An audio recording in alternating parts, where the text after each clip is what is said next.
Hello everyone. Today we are going to show how to verify your identity in Wechat wallet using your passport.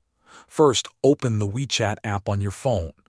At the bottom of the screen, tap on Me. Then go to Services and select Wallet. This is where you can manage all your payment and verification settings. Next, look for the option called Identity Info. Tap on it to start the verification process. This will guide you through entering your personal details safely.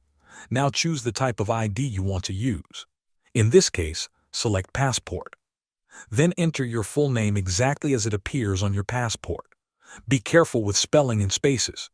Enter your passport number, your nationality, and your gender. Make sure all the information is accurate because it will be checked during verification. After that, you need to upload a photo of your passport information page. Make sure the photo is clear and all text is readable. Avoid blurry or dark photos, as these can cause delays in verification. Once you have uploaded the photo and submitted your information, you will need to wait for the review. The process usually takes a few days. You can check the status in the same Identity Info menu.